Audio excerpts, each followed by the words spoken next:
16차 정책조정회의를 시작하도록 하겠습니다. 먼저 박영선 원내대표님 모두 발언이 있겠습니다. 서민에게는 더 많은 세금을, 부자에게는 더 많은 혜택을, 정부가 23일 발표한 세법 개정안을 한마디로 이렇게 요약할 수 있겠습니다. 대표적으로 배당소득 증대세제는 재벌 세금 깎아주기이고 주식 부자들에게 혜택을 주는 것이고 부의 대물림을 손쉽게 해주는 명백한 부자 감세입니다. 월급쟁이 세금은 계속 올리면서 재벌 총수일가 등 고액 배당을 받는 대주주들의 금융 소득에 대해서는 막대한 세금을 깎아주려는 것입니다. 새누리당은 여기다가 한술 더 떠서 부자 노인들의 손자 교육비 1억 원 증여세 면제를 추진하고 있습니다. 재벌과 부자에게는 세금 깎아주고 그에 따른 세수 부족분을 서민들의 주머니에서 메우려는 박근혜 정부로 인해서 서민들의 등골이 더 휘어지고 있습니다. 그뿐만이 아닙니다. 이제는 황교안 법무부 장관까지 나서서 감옥에 있는 재벌 회장들을 사면하려는 로비 움직임까지 보이고 있습니다. 점점 더 불평등 세상이 되어가고 있다는 비판을 면키 어려워 보입니다. 이명박근혜 정부 7년 동안 재벌과 부자들은 막대한 감세 혜택을 누렸습니다. 2008년부터 2012년까지 소득세율 및 법인세율 인하, 종합부동산 개편 등 세제 개편을 통해서 재벌과 부자에 대한 감세가 최소 63조 원에서 많게는 98조 원에 이릅니다. 재벌과 부자들이 매년 12조 원에서 20조 원의 감세 혜택을 누린 것입니다. 이번 세법 개정안으로 소득 불평등이 더 악화될 것이라는 우려가 확산되고 있습니다. 우리나라의 소득 불평등은 세계 최상위 수준입니다. 19개 OECD 회원국 가운데 부의 집중도가 2위에 해당됩니다. 그만큼 빈부 격차가 심하다는 얘기입니다. 이번에 우리나라를 방문한 21세기 자본의 저자 피케티 교수도 한국 사회를 향해서 불평등이 서유럽보다 그리고 일본보다 더 심하다. 서민과 중산층에 영향을 주는 담배세 등을 올릴 것이 아니다. 오히려 부자 누진세를 만들어야 된다라고 강조한 바 있습니다. 불평등한 사회, 이것은 민주주의의 가장 큰 적이며 악입니다. 이상입니다.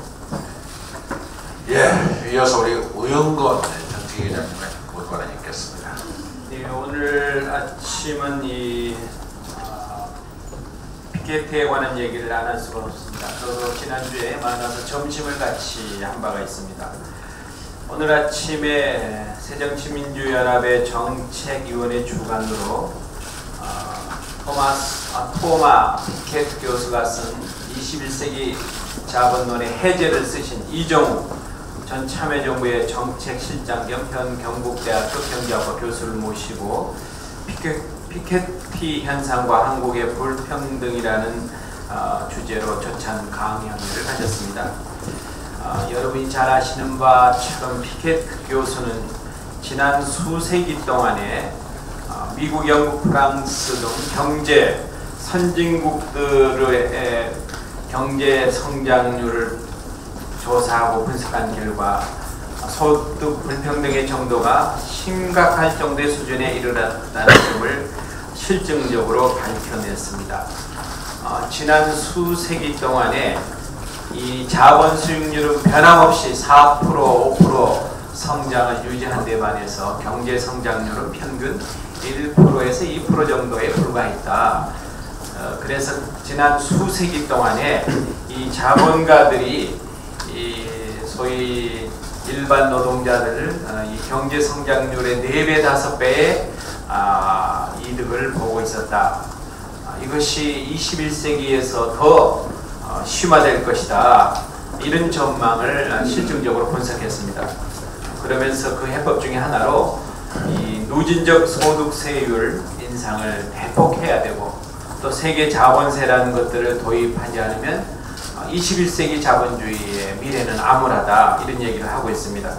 특히 한국에 던지는 메시지와 경고는 아주 크다고 할 것입니다. 그럼에도 불구하고 MB정부와 박근혜 정부의 부자 감세, 서민 증세로 소득 불평등이 다른 어느 나라보다도 심화되고 있는 우리 한국에서는 이 피켓 교수의 적실성 있는 통찰이 우리에게는 크게 울림을 주고 있다고 할 것입니다.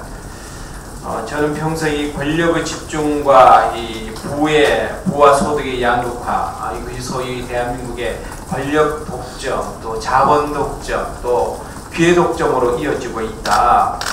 이 점은 일찍이 영국의 노동당의 밀리반드도 작년인가요? 영국에서도 그런 얘기했습니다. 소득의 불평등, 또 권력의 불평등, 또 기회의 불평등이 영국을 망치고 있다. 거기는 불평등이라면 우리는 완전 독점, 이 3대 독점을 거치지 않고는 대한민국이 더 나아가기 어렵다. 박근혜 정부는 오히려 독점을 거치기보다는 독점 현상을 고착화시키고 있다. 이런 우려를 하지 않을 수 없습니다. 원내대표께서도 말씀하셨지만 또한 박근혜 정부가 추진하고 있는 배당소득 증대세제는 그야말로 재벌, 대기업 사주들에게는 특별한 감세 혜택을 또 외국인에게는 배당 확대라는 선물을 안기는 특별한 혜택이다. 박근혜 정부가 추진하는 배당소득세가 실현되면 상위 1%의 478명의 주식 부자들은 최대 4,200억 원이라는 감세 혜택을 받아서 1인당 평균 3억 8,189만 원의 감세가 실현될 것으로 예상되고 있습니다. 박근혜 정부가 추진하는 배당소득세제는 조세 형평성에도 맞지 않고 조세제도의 근본 원칙을 무너뜨리는 것이라고 하지 않을 수 없습니다. 근로자의 근로소득은 종합과세하면서 불로소득인 재벌의 배당소득은 낮은 세율로 분리과세하는 근로자와 재벌을 차별하는 양극화를 심화시키는 세제다. 이렇게 저희들은 평가하고 있습니다. 다시 한번 강조하지만 박근혜 정부는 이명박 정부에 이어서 또다시 부자 감세로 인한 세수 부족을 중산층과 서민들에게 전가시키려는 모렴치한 세제 개편은 당장 중지해야 할 것입니다. 새정치민주연합은 부자 감세를 원상회복시키고 서민 증세에 대해서는 저희들이 반대하고 있다는 점을 분명하게 밝힙니다. 이상입니다. 예. 이어서 우리 이석현 부회장님 말씀 있겠습니다.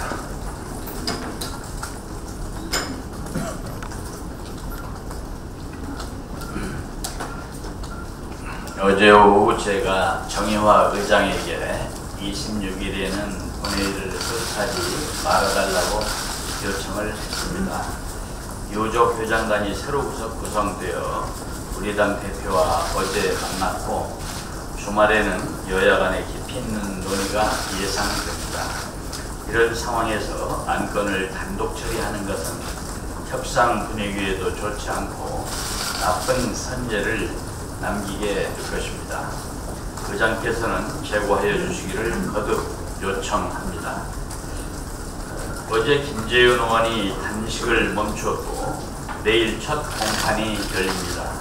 얼마나 억울하면은 구치소에서까지 32일간이나 단식을 했을지 정말 안타까운 마음입니다. 신하경 의원은 출판 기념회 한 걸로 기소를 당했고 신계륜 의원은 만나서 인사하는 테이프를 가지고 기소당했습니다. 부디 재판을 통하여 세 분 의원들의 억울함이 밝혀지기를 기대합니다.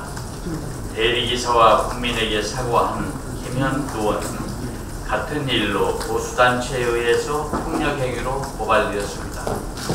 체중 46kg의 허약한 체구와 온순한 품성의 주부인 김 의원이 어떻게 폭행을 했다는 것인지 상상이 되지 않습니다.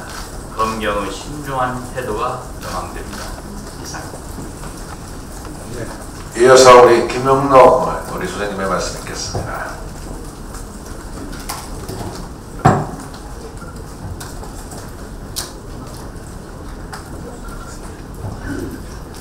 새누리당 지도부가 26일 본회의 문제에 대해서 무조건 한다, 인내심의 한계가 없다며 연일 공세를 펼치고 있습니다. 과인 정국에 대한 책임의식이나 해법 제시 없이 청와대는 국회 탓을 하고 있고, 새누리당은 야당 탓만 하는 오만하고 무책임한 태도입니다. 새정치민주연합은 누차 여야 합의 없이 국회의장이 직권 결정한 26일 본회의는 결코 받아들일 수 없음을 밝혀왔습니다. 새누리당에 대해서 우리 당은 26일 본회의를 미루자거나 연기 요청을 한 바가 없습니다. 본회의 의사 일정의 직권 결정은 18년 만에 처음 있는 일이라고 국회의장도 이를 인정을 했습니다. 헌정사에 나쁜 선례를 남겨서는 안 됩니다. 정기국회 의사 일정은 여야 합의에 의해서 새로이 정해야 할 사안입니다. 오늘 우리 당은 10시에 국회의장을 방문해서 이러한 뜻을 분명히 밝히고자 합니다. 또한 새누리당은 국회 공정의 원인이 된 국회 공정의 원인이 국회 선진화법에 있는 것처럼 사실을 호도하고 있습니다. 19대 국회는 결코 식물국회가 아닙니다. 19대 전반기 법안 처리 건수는 역대 최대로 1271건입니다. 작년 연말에 외국인 투자 촉진법, 금년 5월 기초연금법에 대해서 야당은 이를 반대하면서도 무리한 토론이나 안건 조용 신청 등 선진화법에 의존하지 않고 이를 통과시켰습니다. 새누리당이 연일 국회 선진화법을 문제 삼고 권한쟁의 심판 청구까지 한 것은 18대 국회에서 97건을 직권상정 날치기 처리했던 직권상정 본색을 드러낸 것입니다. 새누리당은 이제 정말로 국민이 원하는 바가 무엇인지를 직시하고 진전된 세월호 특별법 협상 안부터 제시하기 바랍니다. 더 이상 국민의 인내심을 시험하지 말기를 촉구합니다. 네. 이어서 어제 우리 예산결산 특별위원과 우리 기재인 합동 우리 예산 관련된 얘기가 있었습니다. 윤호정 제2정조위원장으로부터 말씀 듣겠습니다.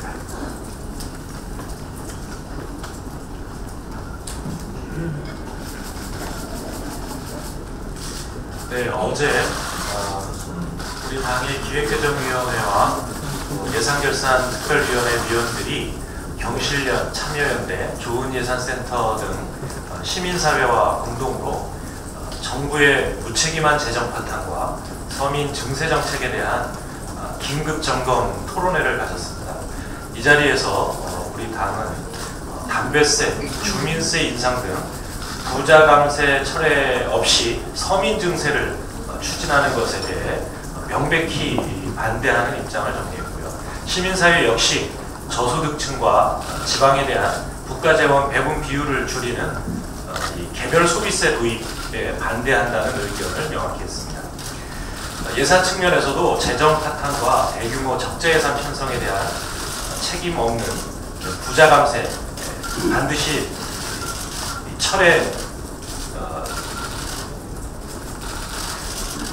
돼야 함은 물론이고요. 이렇게 부자 감세 철회 없이 손쉬운 예산 서민 증세로 대책을 마련하고 있는 것임이 분명했습니다. 그럼에도 불구하고 새누리당이 연일 담배세 인상에 대해서 고소득층이 더 부담을 지고 있다, 이렇게 사실을 호도하고 있습니다. 새누리당의 주장에 따르면 소득 10분위로 나눴을 때 최고 소득층이 10명 중 4명 담배 피운다는 거고요. 최저 소득층에서는 10명 중 3명이 담배를 피운다는 것인데, 그러므로 고소득층이 더 담배세 부담이 크다, 이렇게 이야기하고 있습니다. 소가 자다가도 웃을 일 아니겠습니까? 고소득층이든 저소득층이든 담배 매일 한갑 피우는 사람은 1년에 121만 원 세금을 내는 거 똑같습니다. 그 사람의 소득에 대비해 보면 저소득층의 세금 부담이 훨씬 높아서 이것은 역진적 이 세금 부족이고 반드시 이렇게 세금 부담의 역진성을 강화시키는 이런 세금 도입에는 반대한다는 것이 우리의 입장입니다. 그럼에도 불구하고 새누리당이 억지 주장을 하고 있는 데 대해서 지적을 하지 않을 수 없습니다. 또 하나의 새누리당의 억지 주장은 주민세와 자동차세 등 지방세 인상이 야당 출신 시도지사들의 요구에 의한 것이다, 이렇게 주장을 하고 있습니다. 그런데 주민세와 자동차세는 시도지사들, 그러니까 광역 자치단체에 돌아가는 세금이 아니고 기초자치단체에 돌아가는 시군세입니다. 야당 시도지사들이 시군세 인상을 주장했다라고 하는 것 역시 잘못된 사실 왜곡입니다. 과도한 복지 부담으로 지방재정이 악화되고 있는 것에 대해서 정당한 보완을 요구한 것을 담배세나 주민세, 자동차세 인상 요구로 해석해서는 절대 안 될 것입니다. 이러한 우리 당 출신 시도지사들의 정당한 요구를 억지로 호도하는 후한무치한 태도를 중단해야 할 것입니다. 마지막으로 말씀드리겠습니다. 어제 토론회의 결과 저희 당에서는 이번 예산이 무엇보다도 부자들에게는 2차 감세를 해주고 그 부담을 서민에게 떠넘기는 서민 증세 예산이라는 점을 분명히 했습니다. 그리고 이 경제 살리기라는 것을 명분으로 정부는 빚을 내서 적자 지출을 하고 가계에는 서민에게 증세 부담을 떠넘겨서 가계 빚을 늘리는 그런 부채 주도의 경제 정책이라는 점을 분명히 합니다.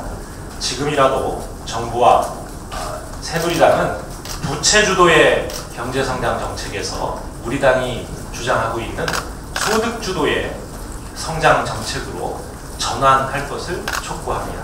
이상입니다.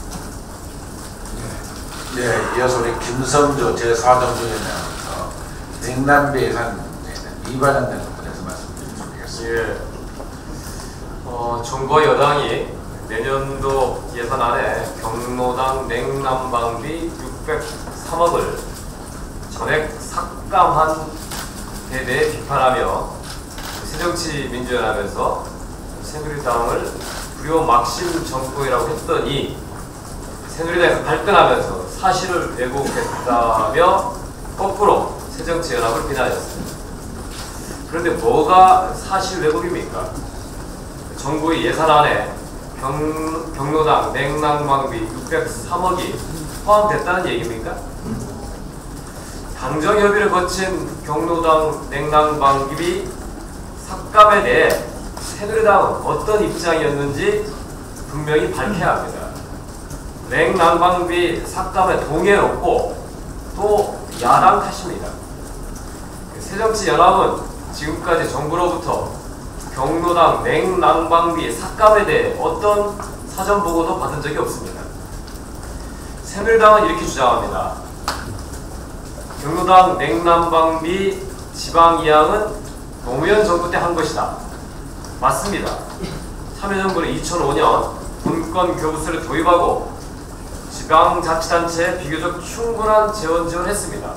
그러나 MB정부 들어서 종부세 폐지 등으로 세수결세를 초래하고 매년 지자체의 복지재정 분담률을 높여 지방재정 악화를 초래한 장본인은 새누리당입니다.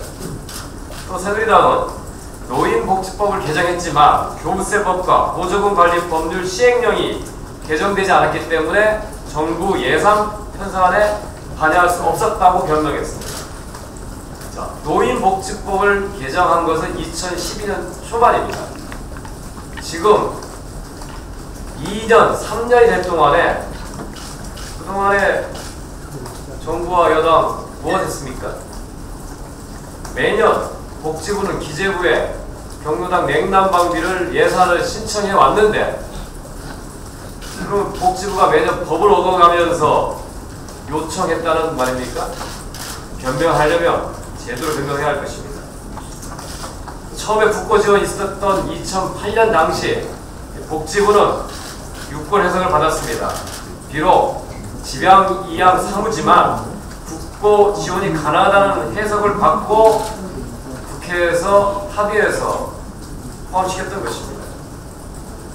또 새누리당은 당정협의 때 국회 심의관에서 반영시킬 것을 정부에 촉구했다고 했습니다. 자, 그러면 매년 반복되는 일을 촉구만 하고 다음에 또 같은 일을 반복할 것인지, 이것은 눈 가리고 아웅하는 기만술입니다.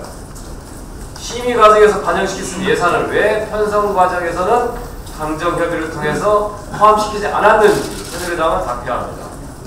결국 강력히 정부에게 촉구했다고 하는 것은 면피형에 불과하고 내년에 또 편성하게 하지 않을 것인지 새누리당은 답해야 합니다. 이제 새누리당은 매년 경로당 냉난방비를 반영하라는 야당 주장에 무임승차해 성과를 누리는 부끄러운 일을 반복하지 말아야 됩니다.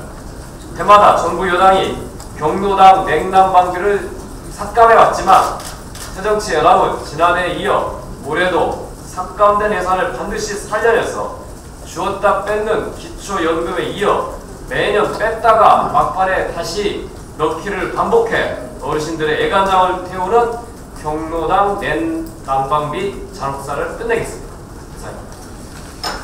예, 냉난방비 금년 예산에 또 얘기할 수밖에 넣을 수 없는 사항이 만들어져 있습니다. 이어서 우리 진선미 의원님의 발언 있도록 하겠습니다.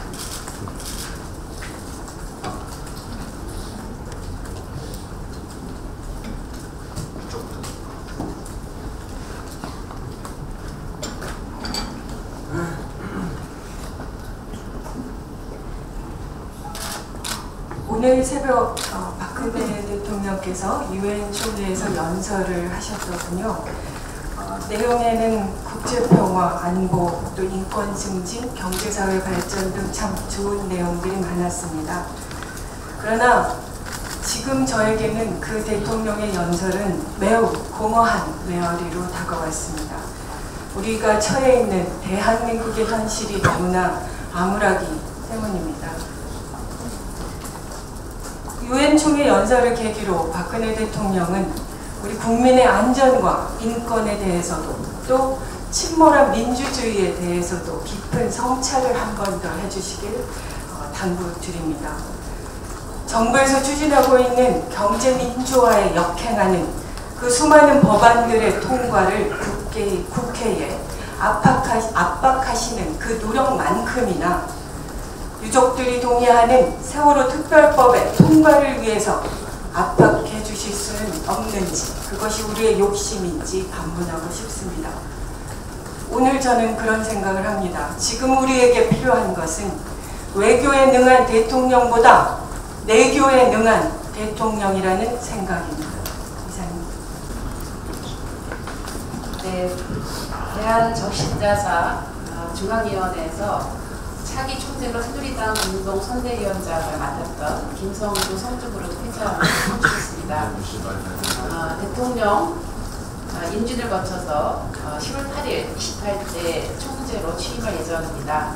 저는 두 가지 점에서 우려를 표상합니다. 적십자사 업무라고 하는 것은 보호사업이라든지 아니면 혈액관리사업, 사회봉사사업, 이상가족상봉사업 등 상당히 인도적인 사업들을 중심으로 하고 있습니다. 이런 사업과 전혀 무관한 현직 기업인이고 또 새누리당의 선대위원장을 맡았던 사람을 한 사람 하는 것은 전형적인 보훈 인사로 정치적인 중립을 유지할 수 있을지 상당히 의구심이 듭니다. 국제적십자 운동의 7대 원칙은 인도, 공평, 중립 등입니다. 그래서 중립은 굉장히 중요한 가치이기 때문에 사실은 적절하지 않은 인사라고 생각합니다. 두 번째는 이번에 대한적십자사가 선출한 배경으로 여성과 아동 분야에서 기여해왔다라고 하는 것을 주요한 근거로 들었습니다. 아마 여러분들도 기억하시겠지만 그 진생 쿠키 발언을 기억하실 것입니다. 이 내용은 여성들이 육아 때문에 일을 못한다고 하는데 진생 쿠키 얘기를 하겠다라고 하면서 자신은 아기 젖을 먹이면서 주방에 앉아서 진생 쿠키를 만들었다 이런 얘기를 했던 내용입니다. 그래서 상당히 육아로 고통을 받는 여성들의 문제를 제대로 공감하지 못하는 그런 예가 있었고 그때 많은 비판한 여론이 있었습니다. 이렇게 봤을 때 이 두 가지 점에서 이번에 소출된 그 차기 적십자사 총재로 선출된 김성주 홍보를 회장은 적절치 않다고 생각하고요. 그런 점에서 박근혜 대통령은 대한 적십자사 조직을 다시 인사 참사로 위기에 빠뜨릴 것이 아니라 인준을 해야 될 절차가 있기 때문에 이것을 하지 말아야 된다고 하는 것을 건의를 드립니다. 마치겠습니다. 네. 이어서 저도 한 말씀을 읽도록 하겠습니다. 어제 정부가 자영업자 대책 의란을 발표했습니다.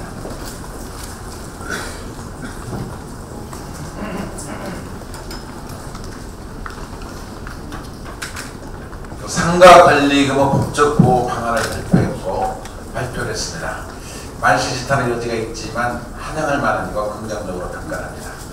그동안 새정치민주연합에서는 상가 권리금 보호와 관련하여 올해 초부터 임차인업 상가 권리금 약탈 피해 사례 발표를 개최하고 당일치료위원회 차원에서 하반기 중점가대 추진 10대 가대로 상가 권리금 보호를 위한 상가 건물 임대차 보호법 개정을 선정하였고 당 법사위원과 을지로위원회 공동으로 법 개정을 위한 정책 간담회를 개최하는 등 당 차원에서도 권리금 보호와 관련 일을 지속적으로 노력해왔습니다. 정부 대책 발표는 그동안 새정치민주연합이 지속적으로 제기했던 법 개정의 필요성을 인정하고 반영한 것이라고 긍정적으로 평가하지만 용산 참사 사례처럼 재개발, 재건축의 경우에는 기존 상인이 권리금을 받을 수 없는 문제점 등이 보완되지 못한 것은 대단히 아쉬운 대목입니다. 한산보증금 환단을 초과한 경우 가단 임대료 인상의 여지를 남겨둔 것 또한 문제라고 할 것입니다. 이러한 문제점은 관련 상임위 법안 심사 과정에서 보완할 필요성이 있다고 지적합니다. 상가 세입자를 보호하는 것도 중요하지만 18주제 인상되는 전세 폭등과 관련 주택 세입자의 전월세 대책이 초미의 관심사로 떠오르고 있습니다. 정부는 상가 세입자뿐만 아니라 전월세 압박이 시달리고 있는 주택 세입자의 부담을 덜어주기에 새정치민주연합이 발의한 전월세 상한제와 계약갱신 정권제 도입을 골자로 한 주택 임대차 보호 개정에 더욱 적극 관심을 가지고 법 통과에 협조해 줄 것을 당부드립니다. 또한 삼성동 한전부지 공매에서 현대차 그룹 건소시업이 10조 5,500억이라는 천문학적 금액으로 이를 낙찰받아 큰 화제가 된 바 있습니다. 이에 대해 크게 우려되는 몇 가지를 얘기하고자 합니다. 기자가 첫 번째 문제점은 10조 5,500억이라는 낙찰금이 상식의 범위에서 크게 벗어나 있다는 것입니다. 그 상대인 삼성그룹에서 2.67배 된다는 거 아니겠어요? 이는 감정가 약 3조 3천억을 3배 가까운 규모이고 대지 면적이 24,000평이니 평당 4억 4천만 원을 넘게 쳐준 셈입니다. 이는 바로 얼마 전 2011년 당시에 삼성생명이 한전부지 바로 옆에 있는 한국감정 부지를 평당 7천만 원 정도로 구입했다는 점을 상기해 본다면 그 6배를 훨씬 상회하는 규모이므로 이 가액이 얼마나 비상식적인지를 쉽게 이해할 수가 있습니다. 이는 재벌 총수 체제가 아닌 이 사회가 제대로 돌아가는 일반적인 기업이라면 절대 불가능한 것이다. 관측이 시장은 내역한 평가입니다. 낙찰의 발표된 이틀간 주식시장에서 현대차그룹 시가총액이 5조 원가량이 증발됐다는 점을 이를 입증하는 것이라고 생각합니다. 주가 폭락으로 이틀 동안 10% 안팎의 손실이란 날벼락을 맞은 소액주주 및 개미 투자자의 손해는 어쩔 것이며 국민들의 피같은 돈을만 만든 국민연금이 입게 된 7천억의 손해는 어쩔 것입니다. 근본 현대차그룹과 한전부지 낙찰은 재벌 총수의 황제 경영의 문제점을 분명히 드러난 사례라고 아니할 수가 없습니다. 두 번째로 지적할 부분은 이번 낙찰건으로 인하여 정부 부자감사의 정책의 실상이 적나라하게 드러났다는 것입니다. 지난 7월 보도에 따르면 현대차 51조, 현대모비스 19조, 기아차 18조 등으로 현대차 그룹 총 사내 유보금이 111조에 달하고 이종 현금성 자산은 39조 원을 넘습니다. 또한 자동차 업계에 따르면 10조 원이면 연산 30만 대 능력의 완성차 공장 10개를 채용하는 돈이고 현대차의 6년치 연구 개발비에 해당되는 금액이라고 합니다. 조세를 감면받아 하라는 투자는 하지 않고 기업 내부에 쟁여둔 거액의 돈을 조세 감면의 취지와 전혀 무관한 부동산 구입에 쓴 셈입니다.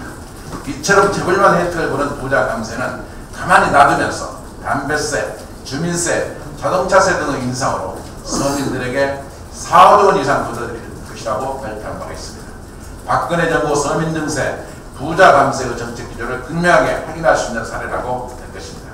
박근혜 정부는 이로써 그 허구성이 명확하게 드러난 대기업에 편중한 조세 감면 제도를 재검토하여 폐지, 축소하고 서민에게만 증세 부담을 돌아가는 작금의 정책 기조를 전면 시정할 것을 강력하게 촉구합니다.